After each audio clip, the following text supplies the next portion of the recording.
One. Where are you running? Or what the fuck are you doing? We're running straight into the podcast. Welcome back to the WatchTower podcast, a film review podcast by cinema lovers for cinema lovers I love on the cinema. Towercast Network. Who gave him a spinning chair? Oh, he's got a spinning chair there. Do it again. Woo! We got. In case you notice, in case you're a fan of the show, we're not in our director's chairs today because we kind of broke them. So if you want to give us director's chairs, that'd be great. Also, new angles, new camera. New angles, new camera, the man in the Looking for sponsors. looking for sponsors We're talking to you. Looking for love Not sponsors. in all the wrong places. in all the wrong places. All right, buddy, we're back. $5, $50. Yes. We're back in studio In- after Lost Cruises. I think this is going to air before the Lost Cruises episodes, so stay tuned. How was Cruises? Cruises was great. It was fun. We got to stay tuned because we got to talk to the great Giancarlo Esposito. Y Tu Mamá También. We got to talk No, hey, to... I was asked, like, when are you guys going to air it? 'Cause So I was we're asked. airing this episode Monday. And Okay, that's what I then told him. the next episode back to back is going to be like Yeah. I Next love that we Monday. don't use numbers, so it's a very generic, like, it's coming out Monday.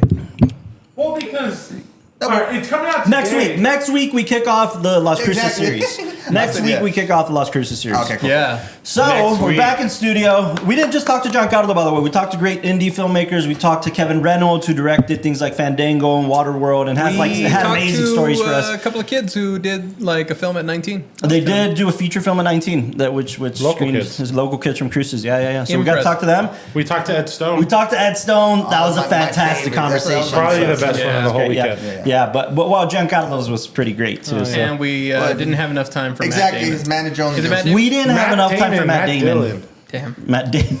No, it's a Jimmy Kimmel thing. Anyways, You're a we're man, back in Damon. studio. We're here to talk about one of my favorite films of all time. This was my pick this week. We're back resetting the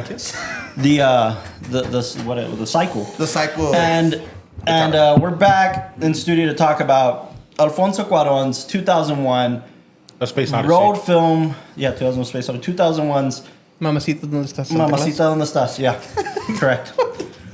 Y Tu Mamá También. We're talking about Y Tu Mamá También. Written by Carlos Cuarón and Alfonso Cuarón. Directed by Alfonso Cuarón, the great Alfonso Cuarón. Now, was this one before Amores Perros or? I think it was after. Okay. Because... Oh, maybe you're right. You're That's a after good question. Amores Perros. How about we... No, I look that think up. it The was. intern's checking. 'Cause The I- intern's yeah. checking. The intern's checking. So I was curious, like, As I thought that was Gael's first thing. Exactly, that's And what then I'm this saying. one. I think you might be right. so this was his second Feature, like, as a lead. as a lead. Oh, okay. So the interesting thing about Gael and Diego is that they both grew up in acting families. In fact, Gael Garcia Bernal's mom is like a famous soap opera star, Mexican soap opera star, and Wait, who are we referring to? Gael Garcia. his mom's name No, whose mom was the famous? Gael Garcia Bernal. He's the shorter guy. He Oh, played okay. Julio in the film, Oh, okay. Yeah, there- and Diego Luna Tanoch, he was like a pop idol in Mexico, like Whoa, a teen, what? He looks like teen it. idol, like novelas and shit. He But looks he was like- like a teen idol. Gosh, so you're asking before which film? Amores Perros. Amores Perros. Like that one came first, and this one then really cool. I think that was 2000 and this was 2001. I could be wrong though. Maybe Amores Perros was after, but I don't think Amores so. Perros was 2000. Yeah, all Okay, right. yeah, So yeah, it was yeah. that. So yeah, because I knew that was his first big one, and then Alfonso to Alejandro was like, "Yo, You gotta have who this was guy." that? Yeah. Like, I need that kid."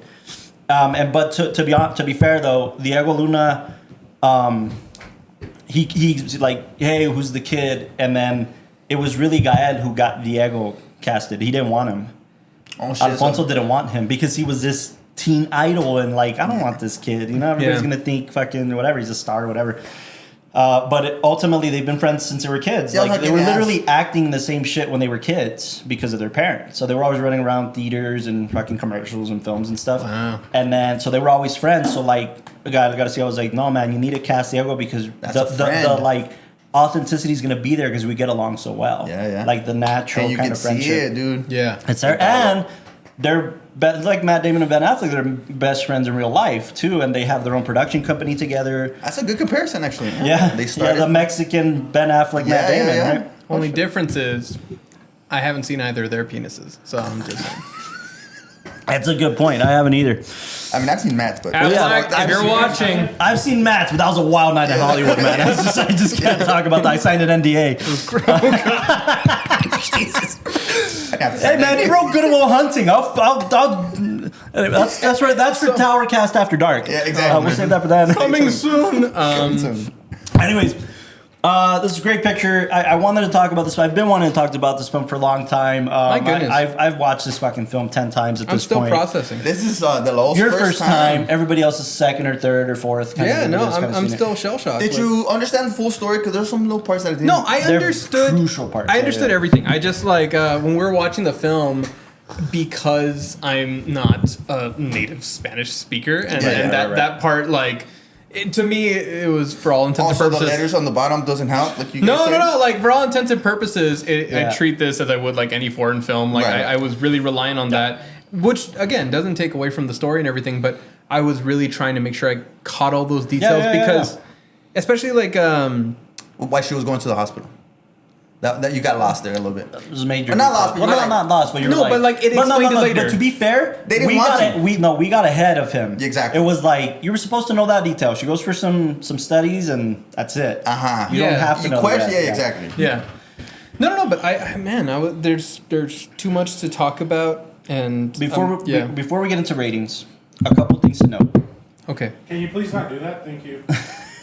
That was a little too long, my bad. A couple things to note. The film broke box office records in Mexico at the time. I think it was like, It was- like 2 million? It was made with a $2 million Yeah, it was rich. budget, and it made $33.9 at the box office. Oh my goodness. So it literally was the highest box office film at the time in Mexico. It made international news because it got nominated for 2 Oscars. Best Original Screenplay Yes. and Yeah, Best, what's now International Feature, but at the time, Best Foreign Film. So it didn't win either. Oh really? Yeah, it didn't win either. Man. Do you know what won that year? I don't. Can we check on that? What won My that bad. year for Yeah. Original Screenplay and for Best Foreign? Because that's what I loved about this movie Yeah. was the story. But that's how it got international kind of stardom. That, by the way, Cuarón had made 2 American pictures before this one, Great Expectations and something else, and he needed to go back to his roots, Mexican filmmaking. His intention was to throw away American storytelling conventional methods of filmmaking. And this film was inspired by 1963 French New Wave film. Oh my god. I think it's called. I think it's Adieu. Something Adieu. I'll get the name right now. But this French New Wave film is a road film with a love triangle in it. A bit French New Wave cinema verite type of storytelling. Wow. So he drew a lot of inspiration from that film. But the story's completely different. He used the road trip as this amazing way to deep dive into what was happening in Mexico at the time through the geography of the landscape. Yeah, and yeah. stuff like that. So anyways, we'll get into that. But damn it, film reel. Anyways, ratings. Well, really quick, foreign language film was Nowhere in Africa. Nowhere in Africa. That's what won that year. Okay, I don't know that one. And then writing won Talk to Her. What? Talk to her? Talk to Her. What are these films? I don't know these films. Writing for original screenplay up that year was Talk to Her, which won. Who wrote that? Pedro Almodovar. Oh, of course. Far From Heaven by... Fucking, I hate him more now. Okay, I don't like him a lot. I'm sorry, I just haven't gotten into the man. I tried various Now we times. get into the Will you middle. let me talk? Oh my god. Yeah, sorry. Go ahead. It's Far From Heaven, Todd Haynes. Gangs in New York. My Big Fat Greek Wedding and Tu Mamá También was up for original screenplay. Big Gangs in New York. That was Terry Winter, right? No, Jay No, Cox. It was Jay Jay Cox. Cox. It's Jay Cox. Wow. Here for Cox, What? man. Yeah, no, that you knew? Look, by the way, you guys don't know this, but we were in between this film and Gangs in New York, so I brushed. coincidence. Yeah, actually. coincidence. Good. Yeah, they're the same year. Holy shit. Holy shit, yeah. 2001. 2001. Yeah. Space Odyssey. Right. No, 2003. For the Oscars, it was 2003. But it was made in 2001. It was released in 2001. Maybe in Mexico and then Maybe. later, maybe. Maybe it's a typo. That's interesting. Anyways, ratings. Ooh, who are we starting with? Who gets the The first timer. first timer? No, I want him to be last actually because it was his first time. Okay, I'll start. You alright, bud? No. you got Yeah, get drink some some. coffee. I can't. It's Yeah. gone. Yeah. So imagine your last sip trying to kill you. Pour some in your cup and then. Oh my god. How about he picks who goes first? Who? No. He who shall not be named, Carlos.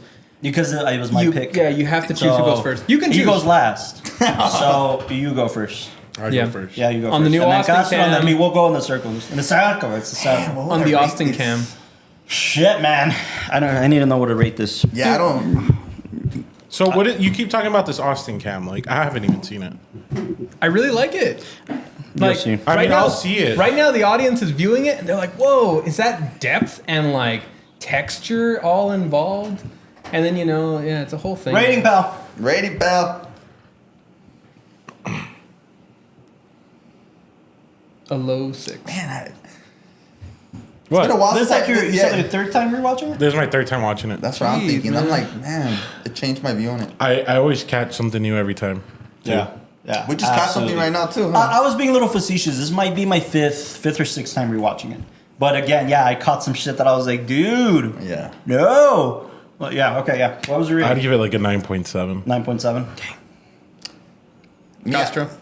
Ever since I saw this film, I love road trip films. So Really? This one that was the one that Yeah. turned you on to him? for sure, dude. That's interesting. that one and Euro Trip. By the way, Oh my look, God. Me and Castro have a lot of. Yeah, I love Eurotrip, dude. Me and Castro have a lot of background mutual. My cousins were friends of his before we even knew each other. Yeah. And those cousins love this fucking picture. Like Yeah, they yeah. grew up in that kind of. It's just the dialogue, dude. It's just Yeah. so genuine. Like to the point where that's these how people talk cousins, in Platinum. like shout out Freddie, I love, Yeah. these dudes. Growing up, I'd hear them be like, "Hey, but you shot a last way." See? And I'm like, "What the fuck are they talking about?" Until I saw the picture, and I'm like, "Son And of a sometimes bitch." those words are made up, but we understand what they're talking about. Yeah. Anyways, But sorry. anyways, me, since it's so like it hits so close to home, I'll give it a 9.8. 9.8. Yeah, I'm trying to see Jeez, why man. that 0.2. Interesting. But yeah. You know what? I'll move mine to a 9.8 instead. Porque que le vaya a América es puto. Yeah, just for that. Just for that line. That line. 9.8. By the way, they at least one of the characters is a Pumas fan. I'm assuming both of them are. Yeah, those are. Yeah. Cuarón is a Cruz Azul fan. Oh, that's why he put that If I'm in. not mistaken. there you go. There you go, Because that explains in it. Roma, that's Oh, that's right. Yeah. we see a lot of Cruz Azul imagery and like where he's from and Yeah. stuff like that. That Anyways, makes that's sense. my team. So Cruz Azul. Puro Pumas. Puro Pumas. Sorry. Wait, don't you go next? He goes last. Yeah. I am going next Then why'd you hit him? because I like him. Thank you, sir. May I have another? You said, 9.9. 9.9. This Whoa. film currently sits as my 8th favorite film of all time. good. Eighth? It's in the eighth? Yeah. Top 10. All right, name my the eighth. other 7. Yeah. Exactly. You gotta name your 7th and your 9th. Do I really have to? You guys want me to? The Yes. 7th and 9th. Okay, I'll read them off. I want to see what No, you have no, above 7 and this. 9. Oh, 7 and 9. Put 'em on the 7 is Cinema Paradiso. Oh my God. 9 is Okay. The Social Network. Okay. Oh wow, you rank it above. The Social Network, yeah. And The Social Network was considered the, The best best film. film of the decade. Yeah. Interesting. That's terrific. I love that picture so much. Okay, respect. They might battle each other, but Y Tu Mamá También has sat up there. Respect 9.9 that if you have and Cinema it's in his Paradiso list. above this. Huh? Cinema Paradiso's got to be Yeah. above it. It's look at me. Look at me. Oh, no. Oh no, Daddy. Oh man, hey. No. It's not Hey, a like a. Hey, you got I the didn't whole get it Mexican and- population looking at you right now, bro. You're Michael. I'm Michael. Oh Michael. Formerly in a relationship, now just lonely. Just Mikey now. God, Oh, Are what was you it? still What- processing? Yeah, what is it Yeah, that? yeah, that- yeah. No, Yeah, I'm taking it all in. Okay. By the way, What we're is it like? 15 minutes into this recording. We stopped watching this, 20 minutes ago? Yeah. Yeah. yeah. Still processing. It's one of those. Oh my I goodness. hope. Yeah. It's- No. Is there cinematography like? Yeah. No, right? cinematography exists. Oh It's a- my yes, It's got I'm thinking dude. like it's a 2001 This is film. he's so- my favorite cinematographer. Yeah, no, I like the whole road trip and with He's the my background. favorite cinematographer. Something so Oh, man. special about everything. Oh my God. Also, you did like it. I loved it. I thought it was fantastic, but it's one of those that. And it had just- been on your list too, right, for a little while. Yes, I guess kind of to divulge.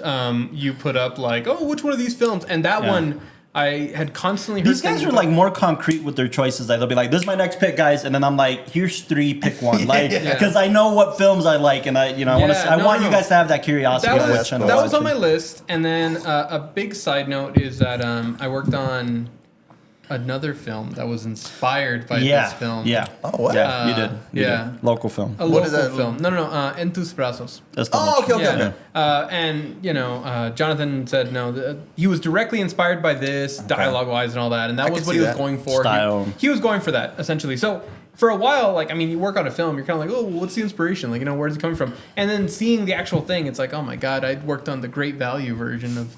I'm just kidding. By the way. But like, it's crazy to see like the original and to see like what it's based off of. Yeah, the pinnacle, I guess you could call it. So right. I'll give it at the moment. I'm trying to think like, is there any reason I would rate it lower than like a 9.9?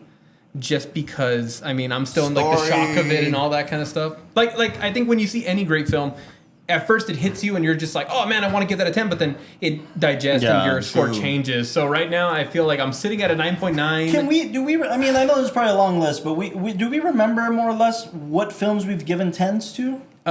In the Mood for Love. The Mood for Love's a 10. Before trilogy. Before trilogy. But that's me.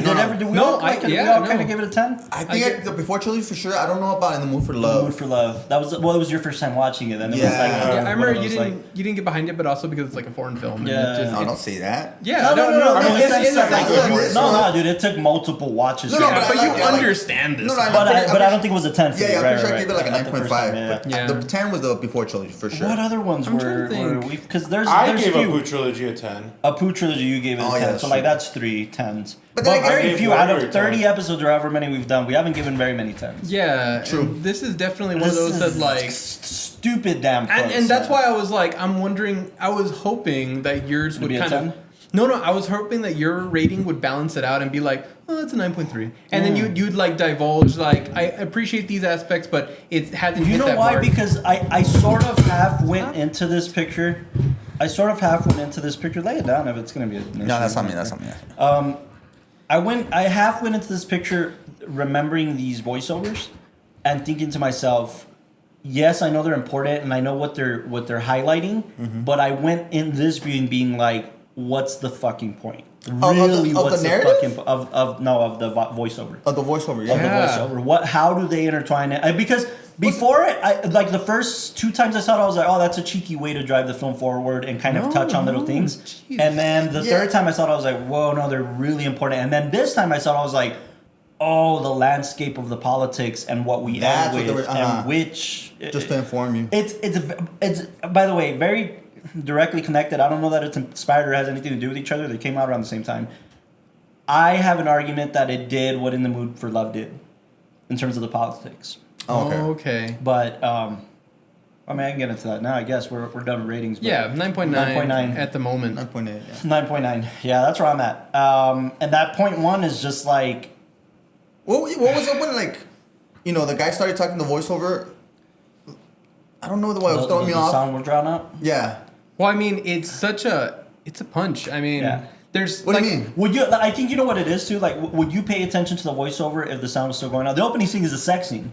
And it drowns out. Would you be paying attention? No, it like gets your attention. I think it's just drawn to like. And then plus the way it's edited, it's this absolute gap of sound, and then it gives you that beat, and then it starts talking, and it forces you to listen. That beat of empty sound. What I got out of it was that the voiceover. Yeah, and that's that's why I asked you midway through the film, like, is this adapted? Because it felt like a book. It felt like a book where it gives you context.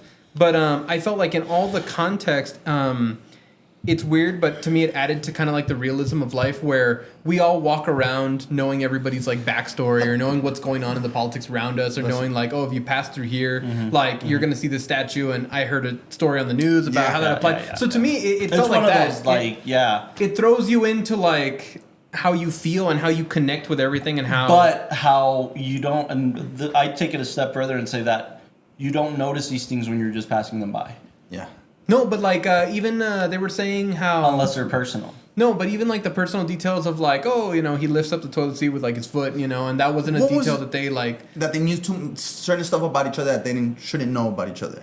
No, but I think it's more contextual for us to know each character individually so that we're like when we mend them together, it's like, oh man, their personalities aren't truly being revealed to each other, and there's details about their lives that makes them who they are, but they don't even know those about each other. Okay. So it's for us to be like, oh, that's why he's like this, but they don't know that. They don't know that. Yeah. It's for us to be like, that's why he's like this. And those details are coming out after the punch. Oh. I also think like the punch of it all, like one of my biggest like moments is like when Julio's character, Gal Garcia Bernal's character, when he sees them having sex in the motel room, and then he comes out to the pool, and that scene, the pool scene, I fucking love that. And scene. even like the voiceover starts talking about the voiceover is like he's only felt this punch in his at in 9 his years gut old, at 9 years 12, old. yeah. And I think that's not just to state what it was, but both of them are about discovering people you care about having sex with somebody that you wouldn't expect them to have sex with. What do you mean? What do you mean? So like the 9-year-old one, he discovered his mom in his godfather's arms. Yeah.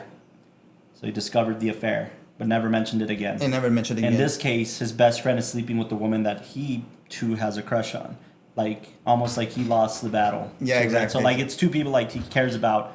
Both are sex stories is what I'm referring to. Yeah, and I just brought him back to that like feeling again. What I'm also like referring to is like it's also a statement to like this moment is massive because of how close we see these two friends have been their entire lives, and this is one of the things that kind of broke it. This is what led into the breaking of the friendship.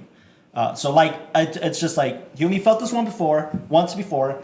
This is important to the story. This is important to like. He's only felt this once before. You really have to pay attention to this. So that's the punch for me. Is like taking it a step further for me was like okay. If we could dive a little bit more into that one, why did he let him win in the swimming? ¿Por qué me dejaste ganar, cabrón? Because he just had sex. You know, he just had sex with like you know how like even if you do something wrong in a sense like it's like you feel bad for your friend, so you're gonna give him the nudge. But more than that, it's like I don't even care to beat you, dude. I just had sex with an amazing woman.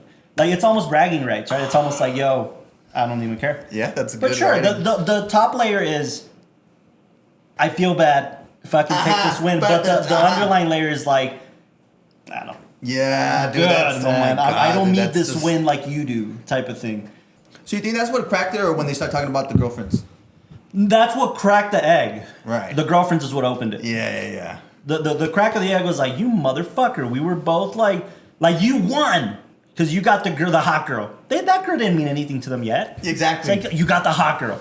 And then what cracked it open was like, yo, I fuck sis. It was almost an opening for him to be like, I got to admit this now. I got to admit this now. like right now is the perfect time. Yeah. Like, I don't think he got an inkling, right? But he doesn't know that he saw them. Yeah. You know?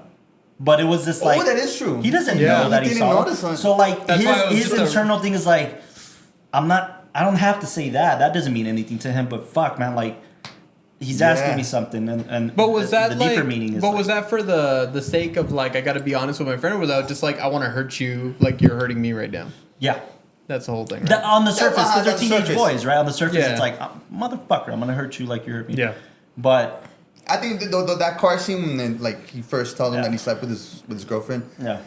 It is so real because I've seen it a couple of times with friends, and that's the dialogue. That's the type of dialogue. Like, yeah, absolutely. Bájate, cabrón, aquí está. Nos vamos a dar la madre, like we're still gonna be friends, but that's true though. Like they're friends, but they just want to get that out of the way. There was so much authenticity in the dialogue. I mean, especially like growing up here. I mean, you hear it all the time. Yeah. And by the way, so like I want to talk about like the authenticity there because Cuarón grew up in Mexico City, Roma, La Colonia Roma specifically, right? And he was a privileged guy.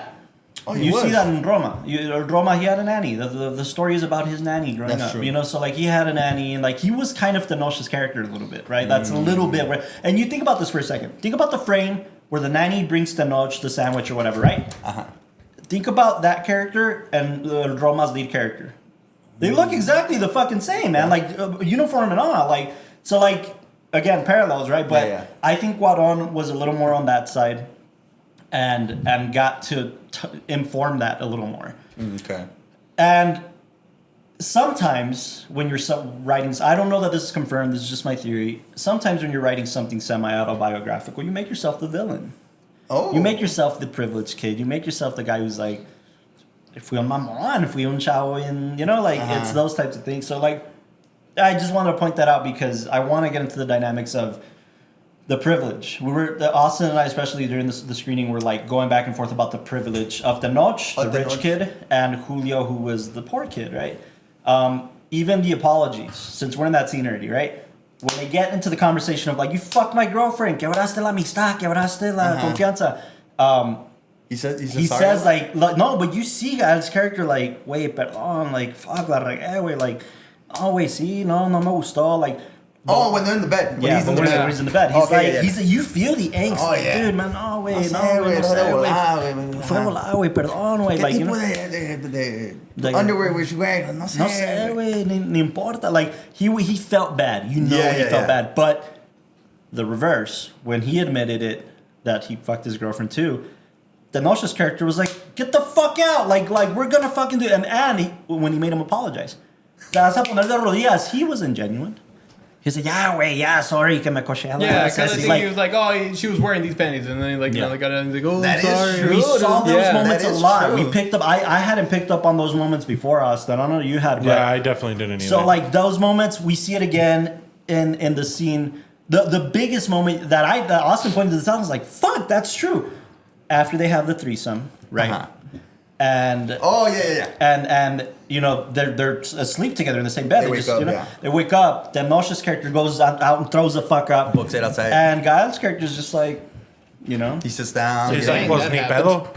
He's like, pues ni pedo. Yeah, Like, but Tenoch's character probably feels like dirty, man. Like, que pinche naco, güey, que hice esto, you know. Pero, okay, No, and then they also brought up the whole conversation in the car about sleeping like with the prostitutes and all that kind of stuff. Yeah. I feel like that also has like a power dynamic that, you know, But- it was... Oh, go ahead. No, go for it. No, I was just going to say that that's also kind of a thing, like, you know, somebody who pays for sex compared to somebody who like earns sex, you know, and... I also think subliminally, and I maybe I'm wrong, but you guys tell me, subliminally, fuck, I don't know if this is a good thing to admit, but something I've analyzed that I think is true.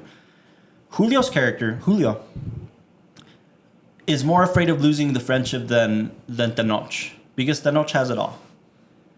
I could see that. And I feel like, to a certain degree, Tenoch is going to be the badass with money, right? Like, güey, yo te curo, güey, que yo pago tal cosa, yo pago por el viaje, güey, whatever.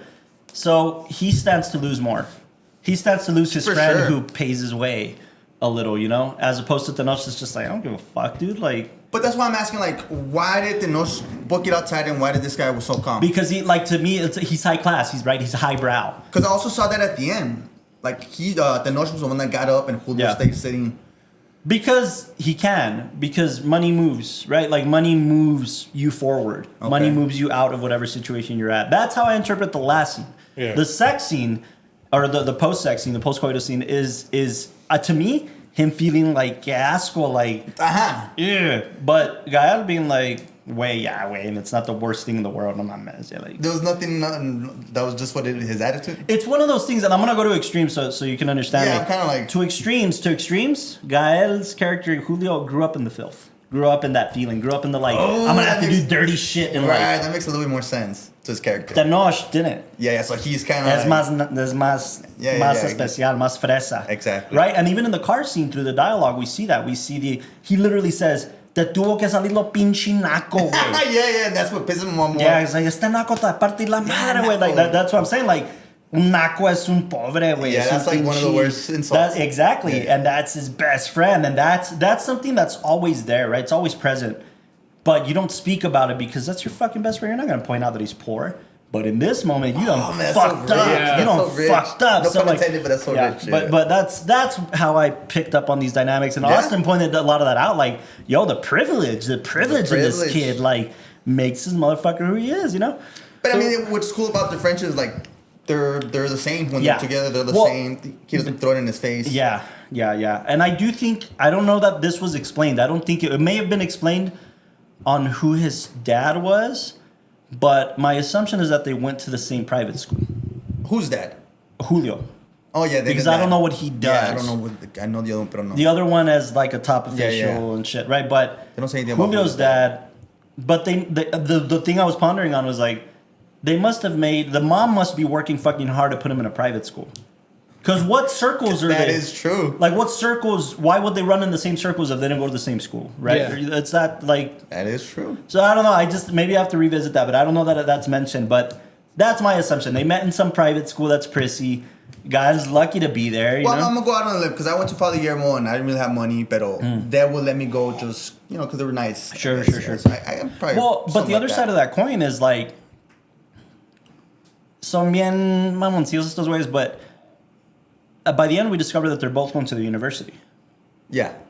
And God's character has to afford it, right? Maybe he got a scholarship. Maybe he's a smart guy. Like, yeah, but we don't get that info. No, we don't. We don't. That's just for us to like. At the very beginning, I know that one of them mentioned like how he's like, how did you even like pass school and all that? Which friend was that? That's a good question. Yeah. I don't remember that. Who has who? At the very beginning, they're in the car and they're like smoking and farting on each other, and then they one of the friends, whoever's driving, I guess it's is it Julio? It's Tenoch, the one that's driving at that point. Tenoch is driving? The tall one. Yeah, you Tenoch sure? is driving. Oh man. At the beginning? Yeah. When they passed by the dead body on the road that got hit. Yeah, it's because they mentioned like, dude, I how'd think you it's even Tenoch. like pass school? Like, you know, they were like kind of like saying, Oh, like, you're right. It was Julio driving Yeah. because that's when they mentioned the Economist. Yeah. line. Yes. That's Yeah, when the yes. Economist line happens. Yeah, because Yeah. Which I guess let's talk about, right? So like Julio's, they're talking about what class are you gonna take, and Tenoch's privileged ass wants to be a writer, right? He's like, oh, I want to ser un escritor, pinche. Like, you should get into this shit with me. He's like, no, fuck that. Like, because again, it's so crazy, man. Like, then Julio's character is like, bitch, I gotta make money. Like, how am I gonna be a writer with your dumb ass who has money? I gotta make money. I'm gonna become something. Like, I gotta get a job. With Tenoch, is like, I'm gonna be a writer and live overseas think or whatever. that You know what I mean? I think that's his mentality. Like, does I'm that gonna have be to a do with fucking- like what his cousin said in the sense that he says you can't be a good writer until you've lived life? Yeah. And then really, I mean, you know, what life is he hasn't. living being The like privileged life. Exactly. Like, what are you gonna write about? Yeah. But also, like, he thinks he's highbrow in this regard. He's surrounded by high privileged people, and he says like, my dad wants me to be an economist, and I fucking hate economists. Like, to the point where his dad threatened to take away his car if he doesn't go into being an economist. And he's like, I fucking hate them. They're the worst people on earth. And then at the end, they ask each other, what are you studying? He's like, oh, I'm studying biology. Oh, I'm studying economics. You know, so that's huge. Those are huge moments, man. Like, he gave in to the pressure. Why? Because he knew that as a writer, he wasn't going to live that privileged life. No, and then also, like, if he wanted to keep all the nice little privileges that he has around him, well, he's going to have to play that game, you know? Where we got to play the game of, like, what's going to make me money, he had to play the game of, like, how do I keep my money? How do I keep my money? That's crazy, man. And you know what I appreciated, though, is this is all subtext. This is just my hope for that character, too. Julio's character stays behind in the diner, but he's doing pretty well for himself. The friendship didn't break him. Yeah. He has a girlfriend that he met in the French class. He's studying biology. He's going to the university. Why did they mention, like, this guy right away got a girlfriend and then guy, this character... Privilege. Yeah. Privilege. He's his next door It's neighbor. just a- Hey, there we go, yeah. And it's the next girl. Whereas Julio's character's like, yo, this impacted me a lot more than it did you, man. Like, And it's a little harder for him, too, you know. and I also think, he why doesn't- not? Did they explore their sexuality after this? Did they explore, like, yo, did I fucking like that? Because remember, I don't think so, because... Tenoch's character threw up. Julio's character didn't. But I just think because of the conversation at the end, I think they didn't... Because it was so awkward. If they had experimented or whatever. Yeah, no, I know it wasn't about that. I just mean, like, that 8 months gap was that time for him No, to and then reflect also, and be like... True, also true. that makes sense. The Tenoch who threw up, right? Yeah. He was the one that got a girlfriend first. Kind of like That's what he I'm just saying. quickly had to be like, nope, No, I'm straight. I'm straight. Oh! Yeah. That's what I mean. Where a guy probably pondered on it. And if you look know? at the other guy, like, you know, 9 months later, he's like, hey, I found a girl. And I was Yeah. like, It took my him friend's a little spot. while to see No, but in like 9 That's months, good. in 9 months, it's kind of like he was able to accept the realities that happened, and then he was able to move on and be like, oh, I found a girl who And seems Tenoch nice. is like, Yeah. let me throw money at a That's fucking situation. The rich girl next door is gonna get me. Let's just fucking go out. Exactly. And you know, Yeah. Damn, that's good writing. And then just going straight into a movie theater and then just throwing money to be entertained and all Yeah. that. I mean, Yeah. it's a whole like you said, it's amazing how much this film, though it's a road trip film and it's talking about like friendships and all that, it's dealing with these like subcontext of like class struggles. And I mean, even all the dialogue around and the voiceover, it's just it's so interesting. Well, that's what I think the voiceover did. No, it was just giving you... the voiceover gave you context of Exactly. the internal and the external and how they Exactly. blend. You know what I started to feel? I mean, I wasn't Did picking it up. throw you off? No, The no, voiceover no. at the You beginning? know what it did to me? It made me because I'm sorry, I'm getting ahead of myself, but I'm always cognizant of the relation between myself and other things. And I feel like when you drive around or you do different things, there's always this kind of like thought about like, oh, that's the corner where this happened. Or like, oh, that's the person that's going through this right now. So if I mention this, and to me, it envelops me in that informs realism. your actions. But also, it would bring up things that happened in the past as well as things that are going to happen in the future. Yeah. And it created this kind of like concreteness of everything that's going to happen is already set in place, and everything that's happened is already set in place. And the only... But that's what made it feel like a storybook, right? I mean, that's what made it feel like the book is written for them. You know, I see what you're saying, but... It's almost like the only kind of like play that they could have is in the present. Like it really felt like that road trip was the only actual freedom that could happen because everything was already written ahead. Yeah. At least to me. I see what you're saying. Yeah, that's interesting. That's interesting to explore. I will say that feeds directly onto another thing that we talked about during the screening, which was magical realism. Oh, yeah. Yeah, and I don't remember who. I think it might have been you that was like, what do you mean magical realism? No, it's like, because I could tell that you were referring to the fact that like, oh, there's a beach that we just happened to stumble upon, and it's the beach, and with it's the named name. that, and then La Boca del Cielo. And then I was like, oh, shit, when you see the scene where they come up with this fucking title, but this is where it's crazy a little bit. When they come up with this title, they're at the wedding and they're fucking around. La pinche boca del cielo, like they know they're fucking around. They know they're making this shit up. Exactly. But the pothead that gives them directions, their dealer, the friend who gives them directions, is like, well, maybe he was onto something. But what's more is there is a piece of the voiceover on the road trip where they say that the Nosh had traveled this path before. It's like he didn't remember that he'd been through this road before until he saw some of these landmarks. They mentioned that? Yeah, they mentioned that it's a small piece when they're like driving along, and it's like, so he had been through there. Well, he through mentioned there, not necessarily. He mentioned there, but he's past. The only part path. I remember was when they said that he knew about this place because that's where his nanny said that she was from. Yeah. Oh, I remember that. The Pueblo. Was it that same part? Yeah. Oh, okay. Yeah. Yes. So, again, the nanny role plays a little bit of an importance thing. Like Yves said that he called the nanny mom until he was 4.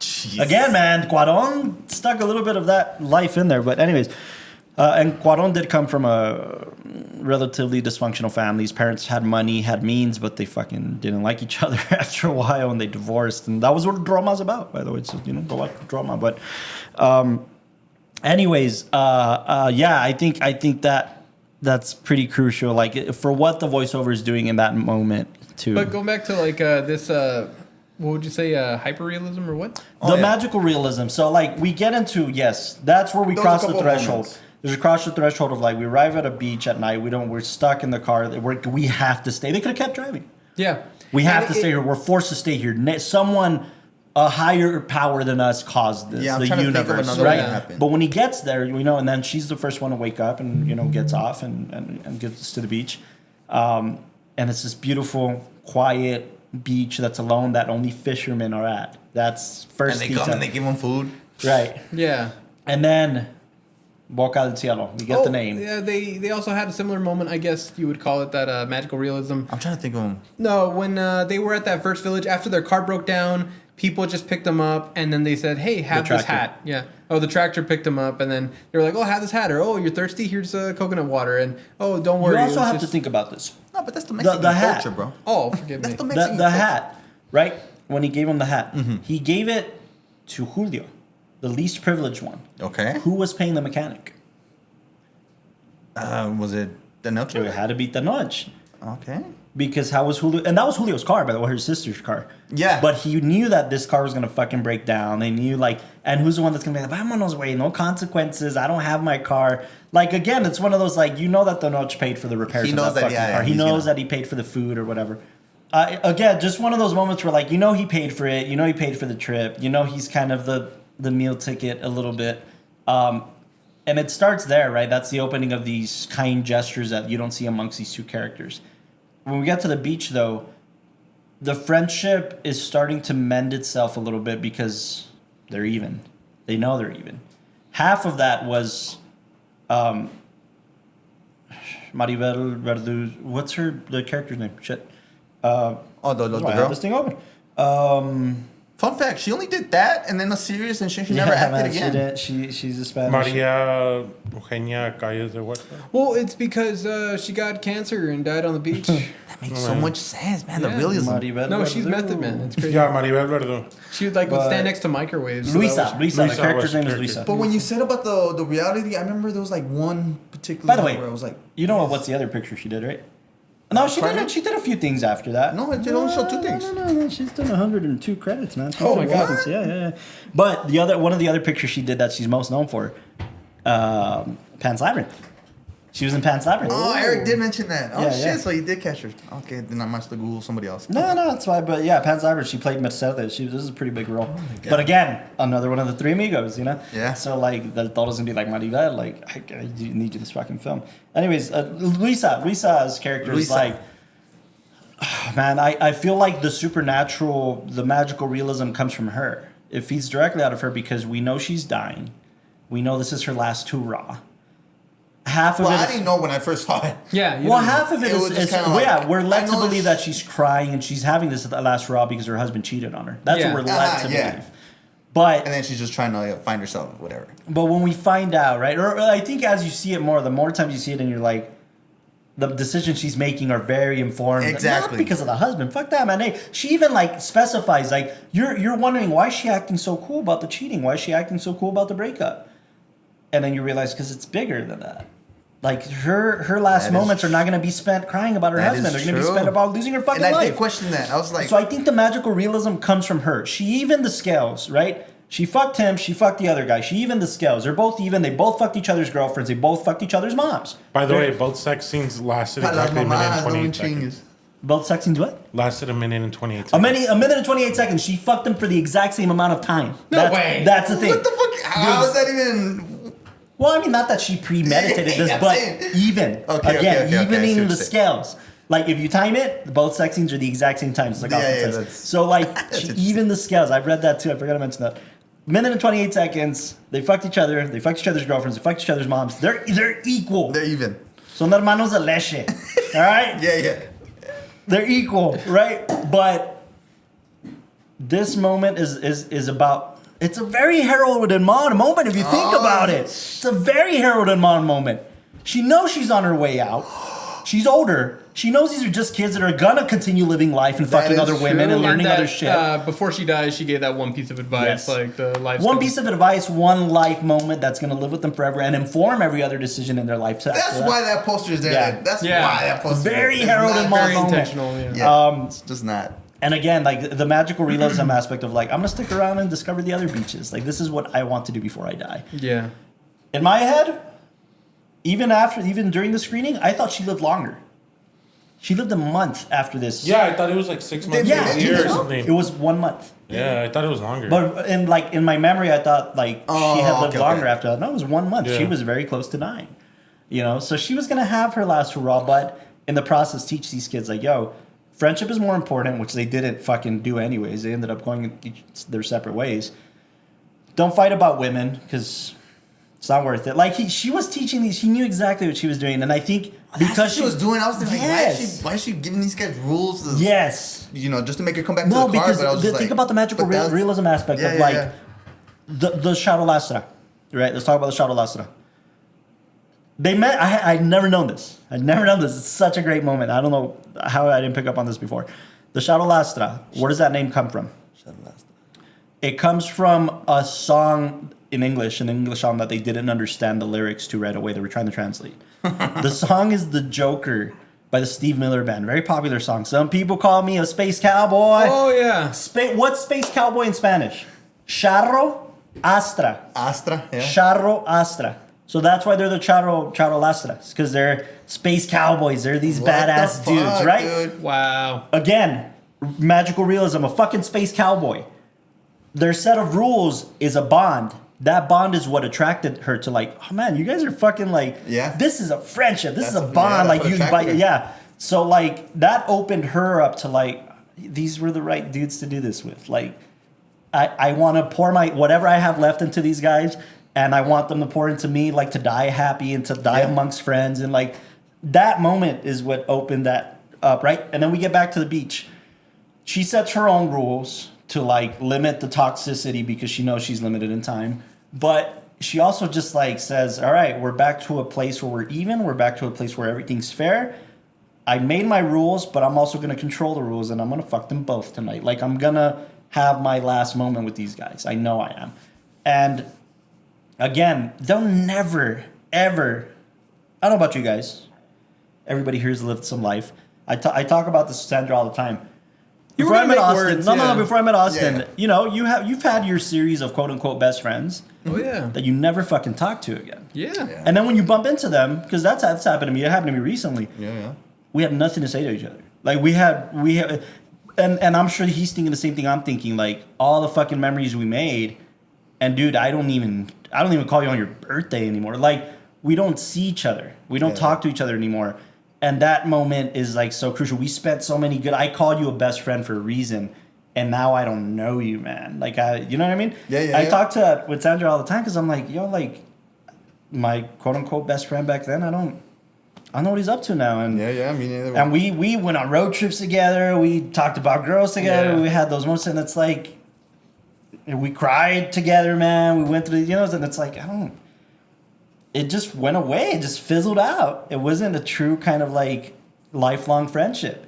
And at first glance, you see these guys and you're like, oh yeah, they're going to go the distance. They're going to be friends for the rest of their lives. Yeah, because of everything. Especially like you see. They're masturbating together. Dude, they're doing they're masturbating together. Like, what interests me the most about that aspect is her character, through her kind of purity of wanting to live life at the end, was teaching them about that too. Yeah. Like, yo, you're just 18. Even this friendship isn't the best thing about life. It's not the only thing about life. Like, you guys really need to fuck off and learn who you are outside of this. That's massive, dude. That's super. That lesson is like probably the best thing they got out of that whole encounter. Yeah. It's like I didn't realize she was that big of a piece to the puzzle, dude. So that's why I think the magical realism aspect comes into play, right? Name me, give me a number and a letter. 13B. Yeah. That's the song, Marco Antonio Solís song, Si No Te Hubiera Sido. By the way, that song catapulted into the fucking charts because of this film. And Marco Antonio Solís, sure, he was a bookie before and he was famous. But this, as a solo artist, this re-upped that song, and his career. And it's the song, of the, because the rest of the soundtrack is like Molotov and Spanish rock and shit, Nacha Pop and all these like great Mexican rock. I'm rereading over like the rules that she gives them, and yeah, she's like setting them up for life. Like 1, I'm not fucking either of you. 2, I'm going to sunbathe nude and I don't want you sniffing around like dogs. 3, I pick the music. 4, the moment I ask, kindly shut your traps. Yeah. 5, you two cook. 6, not another word about your poor girlfriends. 7, if I ask, you're to stay 10 yards away or 100 if I prefer. Yeah. 8, obviously, you do all the manual labor. Mm-hmm. And 9, no discussing things you don't agree on. Yeah. And then 10, you're not allowed to contradict me. Yeah. Much less push me. So she wasn't just fucking him. She was just like giving them a life in the course of this week or however long it was, right? Mm-hmm. All the aspects of life, love, friendship, sex. You got to learn this shit. And I don't know about you guys, but obviously the opening scene, they're both having sex. And then the scene immediately after that, they're both smoking weed and fucking around. The scene at the end, it's a very, very, very, very, like, the complexions on their face are now very mature. Yeah. They grew the fuck up. I was about to ask, like, when we were first watching, I'm like, are these the same guys? Yeah. Because it throws you off. They're almost indistinguishable. Not a lot of time passed. They literally, in the voiceover, says the following summer. 1 year. The following summer. Yeah. And look how much they grew up in that time. Yeah, you definitely notice, like, whoa, this guy. They're more mature. They're having a mature conversation. They're in a cafe. They're not smoking weed or drinking. They're just like in a cafe. They're grown-ups. Like, they grew up in that time. They're off to college. They realize, like, there's more to life than us just fucking around all the time. You also tried to mention something, but you said you were going to leave it for the podcast. In that cafe, when he's trying to light the cigarette, but he can't light it. Was there something you said, like, Oh, no, that they had said something to each other. They had said something to each other. But I thought it was the Economist scene. It was the yeah, that was one of it. That was one of the aspects of like I'm gonna be an economist and I'm gonna go into biology. But it wasn't the actual lighting of the cigarette. It was like what was happening during the dialogue. Yeah. Oh, okay. I thought it was like okay because the other guy's not smoking and this guy's still smoking, so I thought there was like something there. Yeah. No. And I also think that while he's left there, we stay on Julio. Mm-hmm.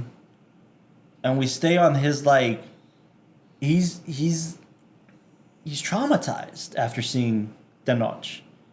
We see it in his eyes like shit. You know why I think that happened? Because I think he realized we both quote unquote survived this to continue to live our lives.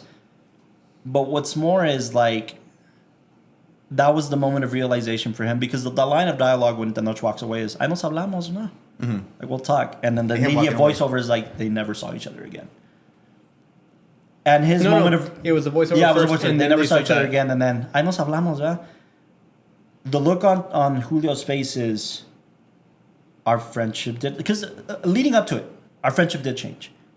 Leading up to it, when you're like doing your shit, he got a girlfriend, I got a girlfriend, we're doing our shit. You think to yourself like, "Ay nos hablamos, right? Nos hablamos."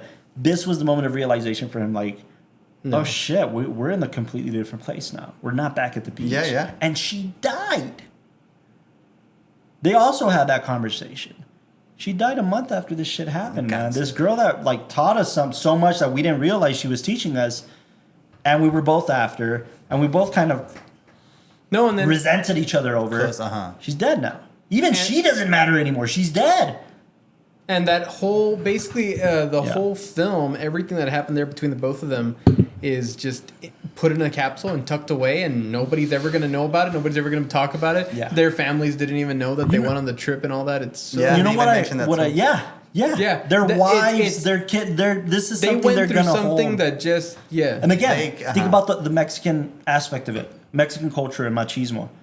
You're not going to tell anybody you fucking made out with your best friend and had a threesome with some chick. You're not going to tell anybody. That's why I understood why they never talk to each other. That's why, I understand that. You know? And again, the capsule thing's really interesting because to me, that's not even tucked away in them. It's tucked away at La Boca del Cielo. Yeah. That's it's cool. It's like if I threw a scroll to the beach and it will forever be there. Like if they ever made a sequel, which I would be curious to see, I want to see them 20 years later at the beach with their families. Yeah, like somehow they, a short even of just like them seeing each other again. Yeah. Again, the reason I say that it's important, let's talk about this really quick. The politics. After, I think, 21 consecutive years of the same political party, then we go into a new regime. Wasn't it like 70s? Was it 70? 71. 71. It was 71 or 21. I thought it was 70. It was like after a long period, then the parties finally shifted. The party shifted. This new party is less of a, it's very interesting, less of a... this was in 99, right? Yeah, set in 99. Set in 99. Yeah.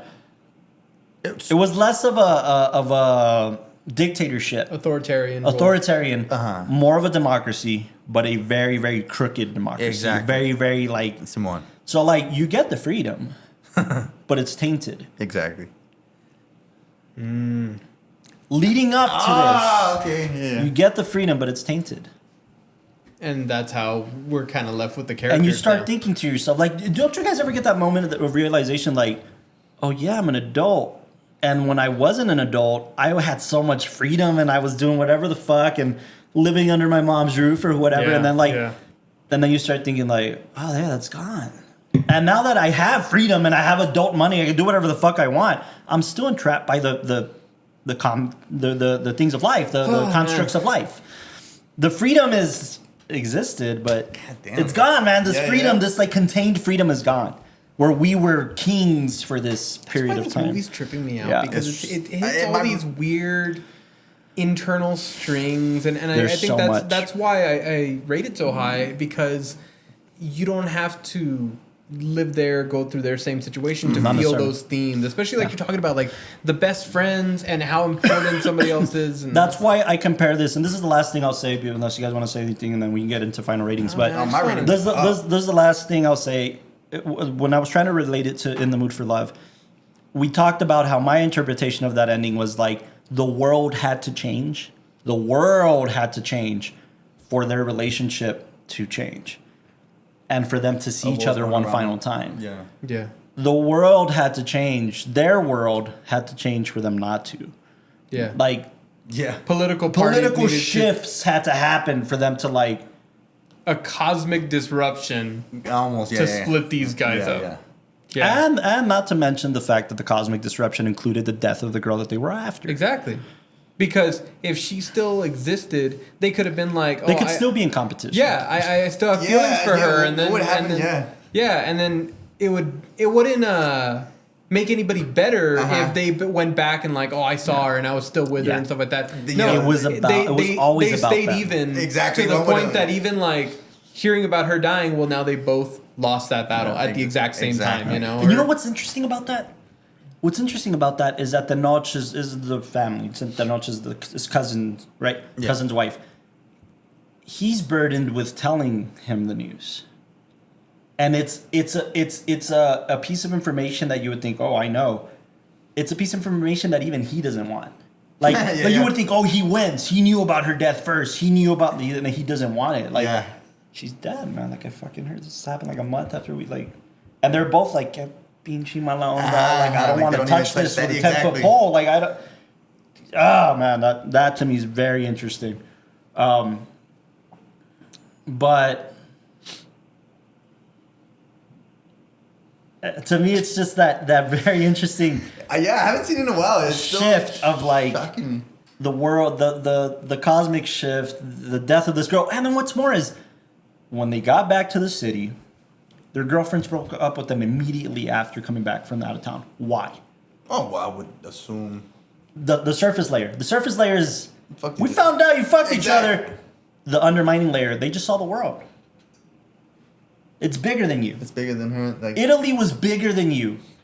Italy was bigger than two dudes from Mexico who especially like I mean, and they were by the way both privileged girls too, you know. No, but everybody can like relate to the idea that like when you're 18 or when you're in like that like your late teens, your world is so small and you have that one person like your best friend or a girlfriend or something like that that you're like, oh my god, that's my ride or die. And the second you go into your 20s and you start like exploring and all that, then it's a big wake up call of like, wow, that was this tiny piece, especially like, you know, letting go of best friends, letting go of past relationships and all that.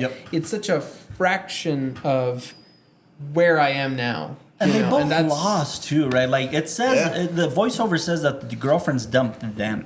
Yeah. They didn't get back and like it said that they dumped them. Yeah. The girlfriends dumped them. And again, like so what you just said. My interpretation is again that it's they saw the world. They saw that the world was bigger than this crappy relationship. They were all about to graduate. They were all about to go to college. They knew like, I don't want to stay here. Like I don't want to do this. No, but you just said the girlfriends broke up with them. They did. So that's why the girlfriends saw the world. They went to Italy. Yeah. Remember they saw the world. They saw the dated dudes over there too. Like they were at a different. They were part of the world. Italy, Mexico. These dudes. This world. The other side of that coin too is like they didn't get to the satisfaction. They didn't get the satisfaction of like you guys fucked each other. They didn't get it. They got dumped. Oh shit. They're even. They're still even at that point. Even when the girlfriends break up with them, they broke up with them, not the other way around. Okay, I didn't get that, but that makes sense. But my theory is still the bigger underlying thing is, or overlying thing is like they saw the world outside of these two dudes. These two idiots. And even to them is like, you both broke your friendship over the two chicks that dumped you anyways. The world's bigger than you. The world's bigger than this. Like, so good. Ratings. Unless you guys have any final thoughts. Mine went up to 99.5. 99.5. What's missing? I'll give it a 10. It's a 10. You know what's missing? It's an interesting 10. You know what's really missing from this one? What's it? More penis? A sequel. Oh, No, it's not. It's just I'm one of those guys that I can't just stay. You know what? I know it's like perfect as it is. No, but you know what it is more than anything, especially like relating it back to like life and everything like that. There is such an impact in having these friendships, relationships, and everything like that when they end and not having that final closure and all that kind of stuff. Oh, and man. to me, For sure. that's how I left the movie. I'm never much like them. You're never. It would take away from the punch. It would take away from the punch. However, you're I talking, am curious to see.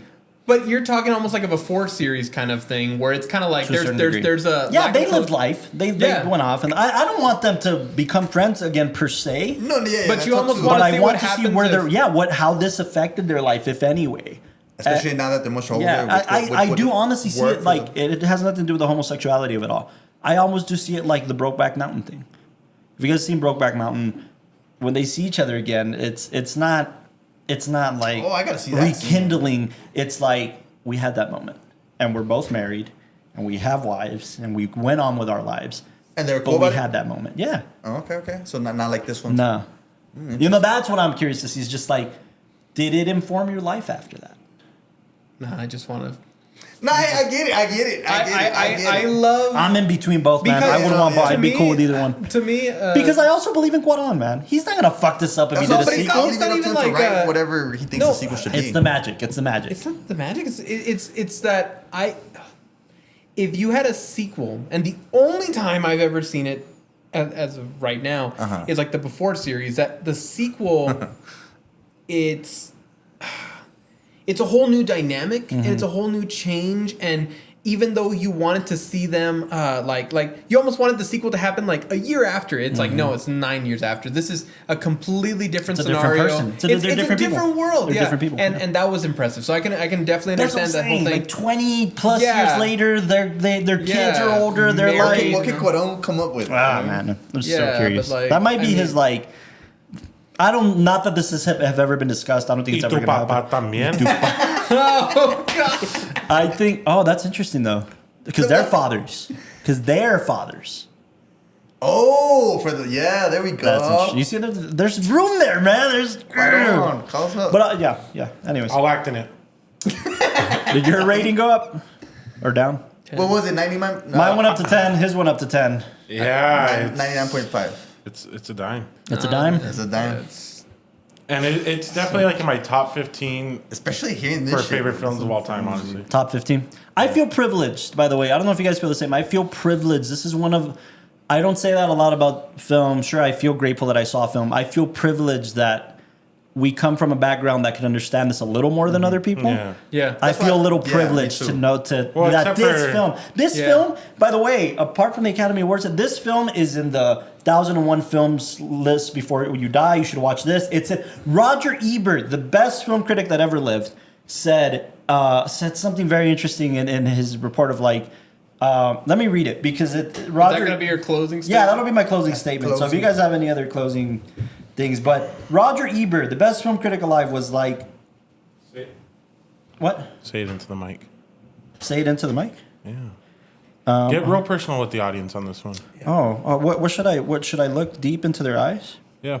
Deep into the camera. I wanna grab just a blanket and go to bed and just lay down and feel things. Don't you want to get just a camera, a couple of your friends, do a road trip film? No. No, I'm with him. It makes you want to like. life, don't do this. Yeah, God, it's so painful. I can't do this, Bob. Where is the I'm quote? already going through pain, man. This film doesn't help. Yeah, dude, I'm just processing what you guys have been saying, man. Oh, by the way, just a fun fact: the scene, the scene at the beach, and the. Did we ever figure out which one it was? That scene was 7 minutes uninterrupted oneer. Oh, it was that one. 7 minutes. 7 minute uninterrupted oneer At the beach? at the beach. The bar.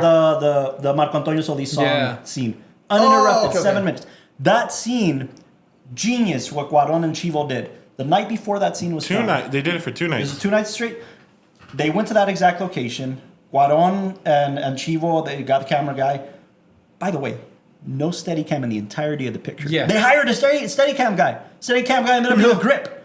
Really? Because they were like, I don't want it. We want this documentarian fly on the wall. yeah. there, take And this." that even on the added cars. so much. Even on the cars. The Yeah, car, no way. It would, Dude. Yeah, you would see it Yeah, do I this. did. I don't know I if a did. dude was holding it or what. Because but you're there. You're fucking there. but anyways, Like, it's so- they went to the oh, location God. a couple days before, and they ordered tequila and they ordered beer, and they just had fucking fun. Okay. They just had a blast. And the next day they rehearsed the scene. same place, same thing, same deal. They drank, they had fun on the actual day of the filming. Now, like Maribel, the actress says, I realized the genius of what Cuarón and Chivo did, because the script was very loose. Yeah. It was a lot of improv. She says, we were reliving the moment that we just enjoyed. Oh, that's fucking brilliant. I love that. Like that informed our performance of like, I just remember how that felt. So I want to replay that. So anyways, that's just like, I'm so with that, something dude. there. But I do want to read the, by the way, 90% natural light. Yeah, you could. Well, that added into like that whole documentary style and all that kind of stuff. You know, the texture of this film is just beautiful. The only time I think they probably added in light is with the bedroom scenes. Yeah, I was gonna say the bedroom. Yeah, the hotel scenes when they're trying to highlight her and stuff like that. But everything else felt very natural. But I mean, it's as far as cinematography goes, I mean.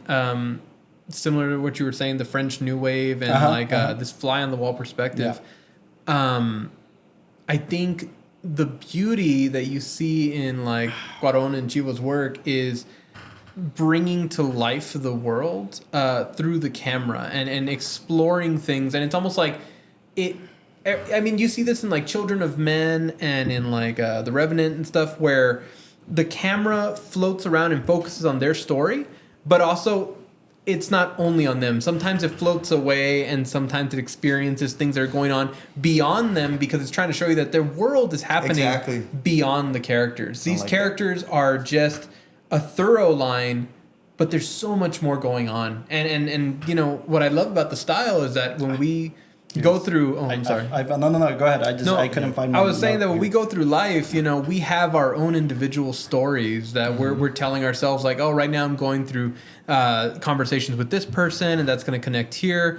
But we have those moments where we look at the TV and there's something completely different happening. And you're absorbing the world. And I feel like this connects you to that. And that's what I love about this whole thing. Roger Ebert gave the film 4 out of 4 stars and said... Right, stare into the camera, read it, and I'll slowly push it on you.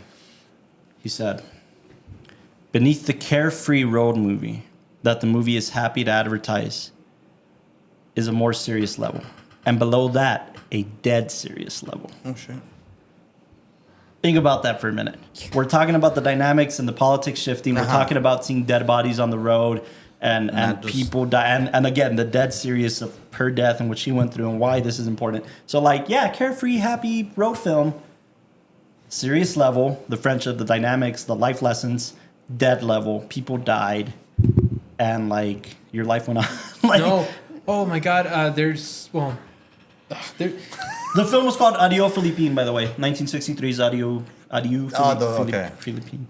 The other voiceover moment that I think impacted me the most, regardless of everything else, was seeing the pigs and the pigs going on to like the beach scene, and basically they're just eating and scavenging and taking all the resources that they can. And what's the voiceover? After they shoo away the pigs and you see the pigs all walking in a group, they're like, oh, the pigs left some kind of ranch. And then it's like, out of the 20-something of them, like 14 of them were slaughtered later that day or something like that. Like, they just all died or made more pigs, and they just were in this conveyor belt cycle of like, even their quick moment of joy is just, you know, being put to slaughter right after. And they also come like home. the tainted aspect of like this beautiful beach yesterday was beautiful, and there was this thing, and after the sex scene where they had to pick up the camp, finally face reality, the pigs are fucking like. It just shows this like fragility to things, and also just like how, I guess, the cruelty of life, but also the fact that we're always trying to put like this meaning into it, and we're always trying to like be on top, and it's gonna constantly remind you that you're not on top of anything, and just so I'm gonna go cry. I'm gonna feel things. Can we join you? Yeah, no, we'll make out. We'll redo the scene. I don't know. Go watch Tu Mamá También. It's a phenomenal picture. It's on this list. It's on Criterion. It's on Criterion. It's every just. I kind of want to see Rudy Corsi. Rudy Corsi's totally different picture. I know, but family. Just to watch this team come back together and make something special. Just their relationship. Watch it with the family. It's a good popcorn and kids. watch Tu Mamá También. It's one of my favorite pictures of all time. Austin just named it one of his top 15. I don't think you guys realize top 8 for you. It's my 8th favorite. Because I don't think a lot of people realize it came out in 2001. So again, those seeing gems it at this age now changes your perspective of that. And film. also, like we talked about, the early 2000s were shit. This was one of those gems that made it through true. You know. Yeah, no. But I mean, seeing it now is wow. I don't know what other film I've seen.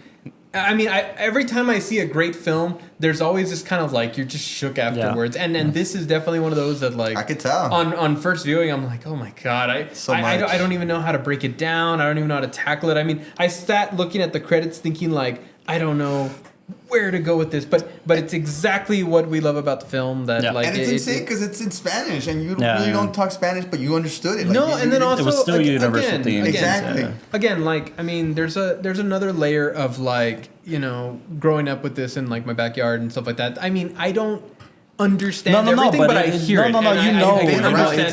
It's a part of your DNA. Even like when I hear you guys all joking around, like I can understand the banter and I can understand the back and forth. So when I saw that, it was just to me I could feel that authenticity. So except all the British art, all the British subtitles, some British or Australian dude like translated that. No. Take off my knickers. Take off my knickers.